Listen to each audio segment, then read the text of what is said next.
અમરેલી સહિત સૌરાષ્ટ્રના મોટાભાગના વિસ્તારોમાં પશુપાલનનો વ્યવસાય કરવામાં આવે છે। પશુપાલનમાં વિયાણ સમયે કીટોસિસનો રોગ આવે છે, જેને ખૂબ જ ધ્યાન રાખવું જોઈએ। નમસ્કાર પશુપાલક ભાઈઓ, હું છું ડૉક્ટર સુમન ત્રિવેદી, રડસલી। પશુપાલક મિત્રો, આજે આપણે વાત કરવી છે કે આપણા પશુઓમાં વિયાણ પછી મુખ્ય બે રોગ જોવા મળે, સમસ્યા જોવા મળે। એક છે મિલ્ક ફીવર, જેને દૂધિયો તાવ કહીએ, જેને દૂધિયો તાવ કહેવામાં આવે છે, અને બીજી સમસ્યા છે કીટોસિસનો રોગ। આ મિલ્ક ફીવર છે પશુપાલક ભાઈઓ, એ વિયાણના 48 કલાક સુધી, એ વિયાણ થાય ત્યારથી 48 કલાક સુધીમાં જે વધારે દૂધ ઉત્પાદન આપતા પશુઓ છે એમાં ખાસ જોવા મળતો હોય છે। અને એમાં કેલ્શિયમ નામનું જે ખનિજ ક્ષાર છે એની ઉણપને લીધે આ રોગ થતો હોય છે। દુધાળુ જાનવર જે છે આપણું પશુ, જ્યારે વિયાણ થાય અને પછી એ દૂધ આપવાનું શરૂ કરીને દૂધમાં, અને ખાસ કરીને સૌપ્રથમ 3-4 દિવસ પહેલાં આવતા કોલેસ્ટ્રોમમાં ખાસ કરીને કેલ્શિયમનું પ્રમાણ વધારે હોય છે। અને આને લીધે જે છે એ પશુઓમાં કેલ્શિયમ જે છે એ દૂધમાં અને કોલેસ્ટ્રોમમાં આવતું હોય, ખીરો ખરાટામાં આવતું હોય, તો પશુના શરીરમાં કેલ્શિયમનું પ્રમાણ ઘટી જાય। આને લીધે રોગ થાય છે। આમાં ઝડપથી પશુ સારવાર કરાવવી જોઈએ, પશુ ડૉક્ટરનો સંપર્ક કરવો જોઈએ। આ ઉપરાંત કીટોસિસનો રોગ છે કે જે વિયાણ પછી પશુના શરીરમાં એકદમ શક્તિ ઘટી જાય છે, નેગેટિવ એનર્જી બેલેન્સને લીધે થતો કીટોસિસનો રોગ। આ જે છે વિયાણ પછીના 2 મહિના સુધી ગમે ત્યારે થઈ શકે છે। તો આમાં જે છે એ પશુ ધીમે ધીમે ખાવાનું ઓછું કરે છે, સૌપ્રથમ ખાણદાણ મૂકી દે છે, ત્યારબાદ ઘાસચારો પણ ખાવાનું બંધ કરે છે।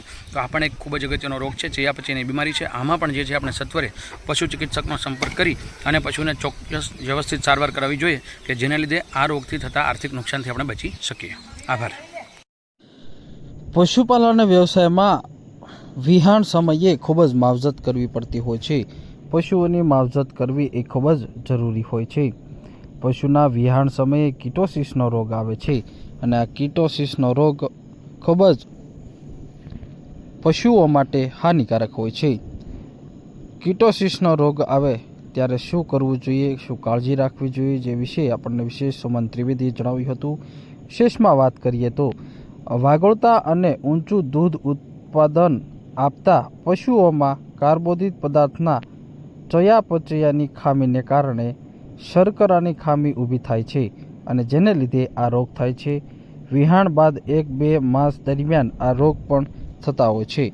રોગ થવાના હોય ત્યારે પશુમાં મુખ્ય લક્ષણો જોવા મળતા હોય છે, જેમાં પશુ ઝડપથી વજન ગુમાવે છે, દૂધ ઉત્પાદનમાં ઘટાડો જોવા મળે છે, ક્યારેક ખાણ ખાવાનું છોડી દે છે, અને દૂધ ઉત્પાદનમાં 1 થી 1.5 લીટર જેટલો ઘટાડો પણ જોવા મળતો હોય છે। અને એના ઉપાયોમાં મુખ્યત્વે આ રોગના નિયંત્રણ માટે પશુ ચિકિત્સકની સારવાર પછી પ્રોપિલિન ગ્લાયકોઝ નામની દવા પ્રથમ દિવસે 225 ગ્રામ દિવસમાં 2 વખત પીવડાવી શકાય છે, અને પશુઓનો જીવ બચાવી શકાય છે। આમ તો પશુપાલનમાં પશુઓની સાર સંભાળ રાખવી ખૂબ જ મહત્ત્વની બાબત ગણવામાં આવતી હોય છે। અને કીટોસિસના રોગ આવતો હોય છે, અને કીટોસિસના રોગ બાદ પશુનું મૃત્યુ પણ થતા હોય છે, જેથી જરૂરિયાત મુજબ પશુ ચિકિત્સકની સલાહ મુજબ પશુઓની સારવાર કરવી ખૂબ જ જરૂરી રહેતી હોય છે।